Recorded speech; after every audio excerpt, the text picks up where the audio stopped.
how many obvious influences went into the creation of that character. Mm-hmm.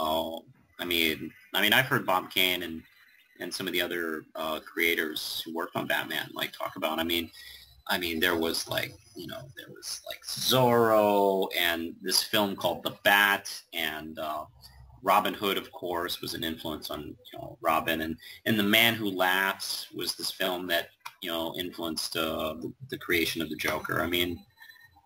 It all comes, all that comes together to create, sometimes to create something new. Yeah, I would imagine also within that mix, possibly the Shadow as well. Oh yeah, I think I've heard stories of that being an influence as well. Mm. There's so much stuff uh, that influenced Batman. It's insane. Yeah.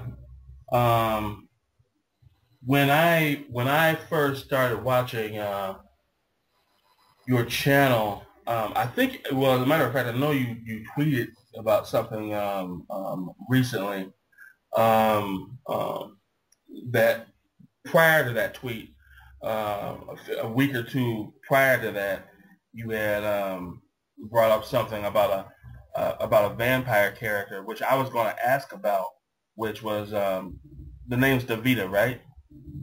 Yeah, that's a novel that I wrote.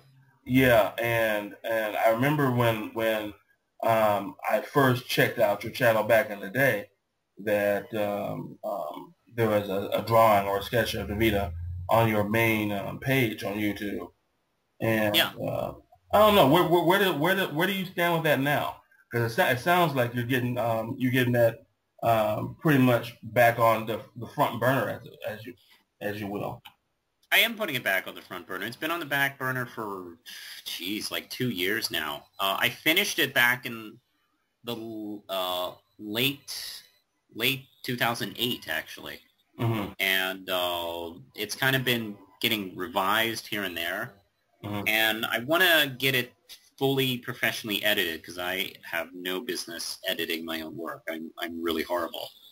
And I think I'm going to try and get it self-published. I've been trying to get it real deal professionally published for about I think a year after I finished it, and then I got distracted with Caprice and Red Knight, Mm-hmm.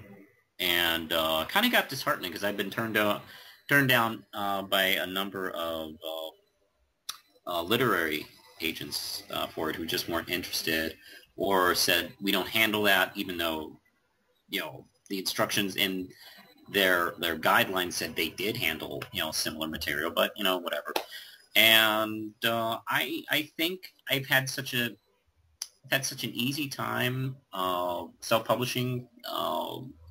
I think that's the way I'm going to go, and I think I've seen some examples of some self-publishers who have done quite a good successful run for themselves. Mm-hmm. So I'm hoping, I don't know.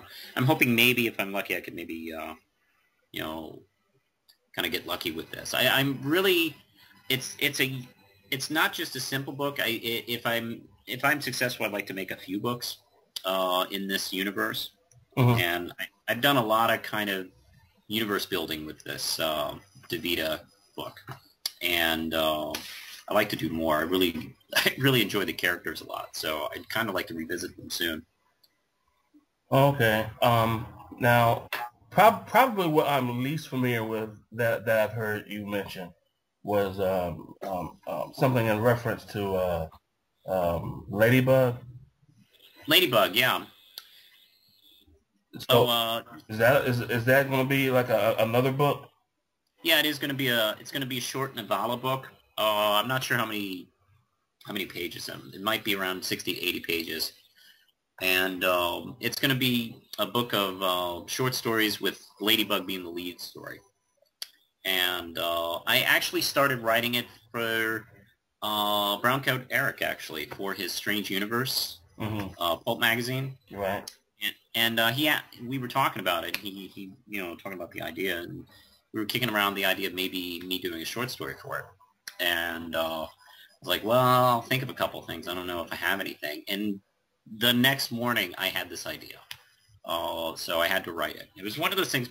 It was one of those things where you can have an idea and yeah, okay, it might be nice. You know, you have it for a while, but when you start naming things and you have a title and you have an ending, it kind of becomes real and you have to do it. And that's kind of what Ladybug's been.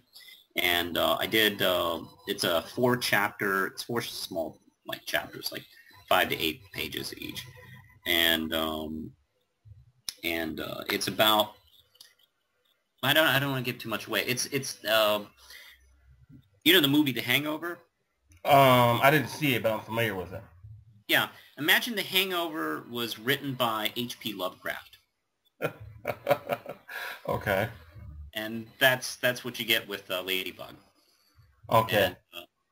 And that's all I want to really say about the story. And I was hoping to get it self-published this past fall, but I've had quite a few things going on in my life, so I've had to put it off. I hope to have it maybe sometime summer or next fall.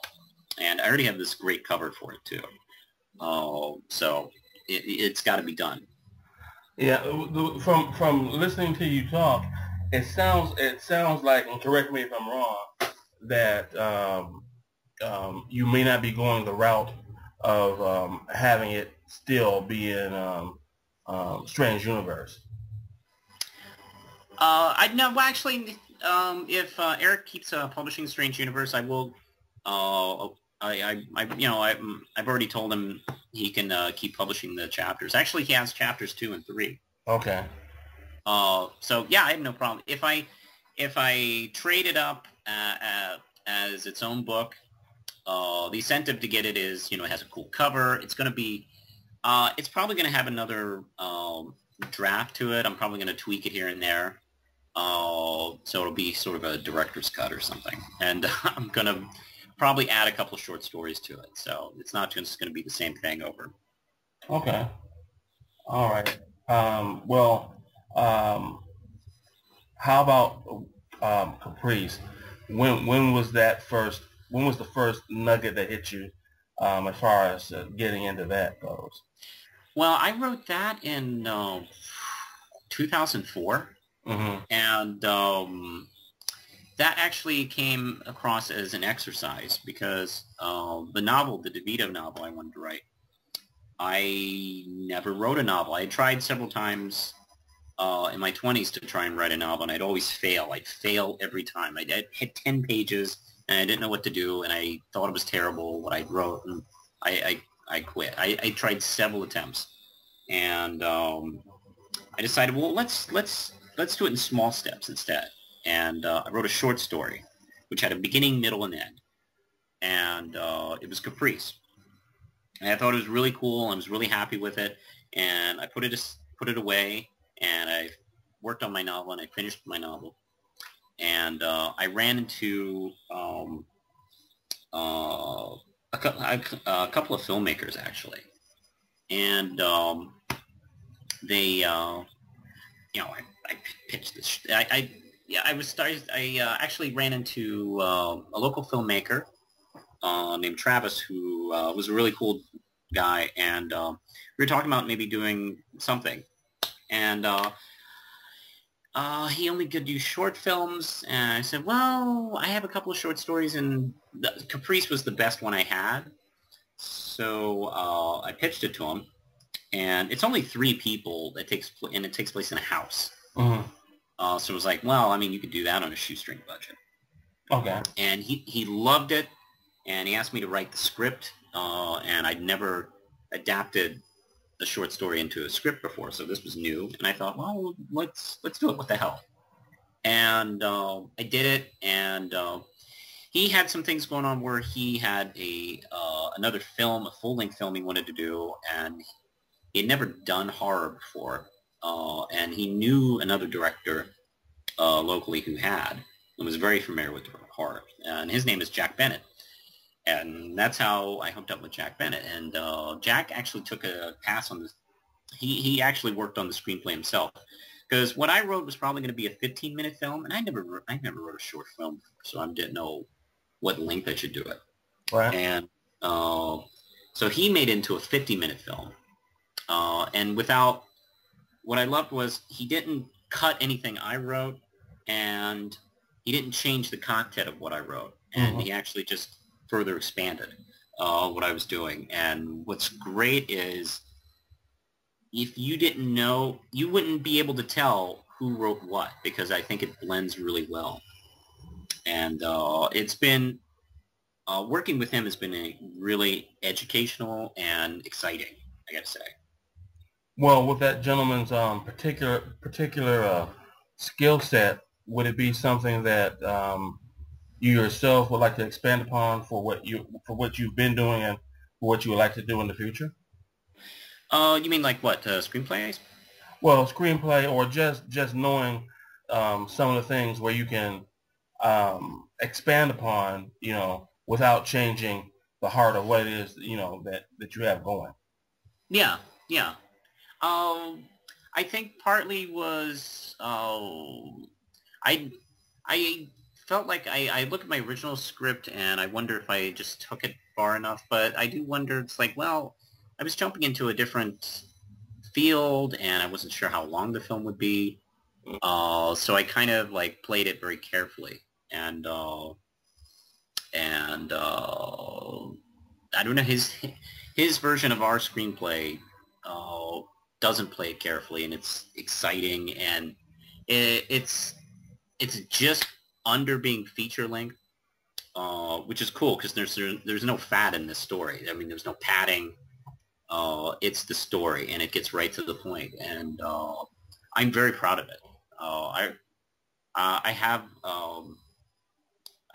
a cut. I think I have one of the last cuts he did of it. And I'm really, really proud that I did something like this.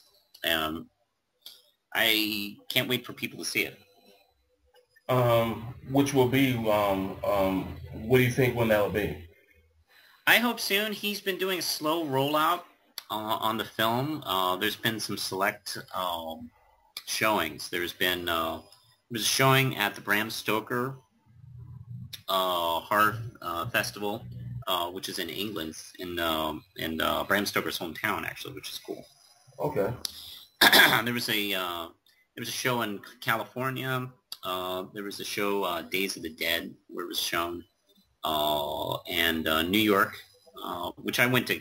I got to go to see that showing, and that was fantastic. And hopefully, we're talking about maybe at the end of the year, hopefully a DVD release. Okay, because that's definitely, once I become hopefully more financially stable, I'll be able to pick that up as a DVD or what have you, or download, depending on how you go about marketing things. Yeah, well, I haven't discussed download with him. I hope we could do that. I know, like that's kind of stuff I don't know about. Yeah. Again, as another aside, I have been, if I had the equipment that I do now, I would have actually liked to have talked to you about Batman, just as it relates to comics, Yeah. because I know that we're pretty much of two different minds. I know that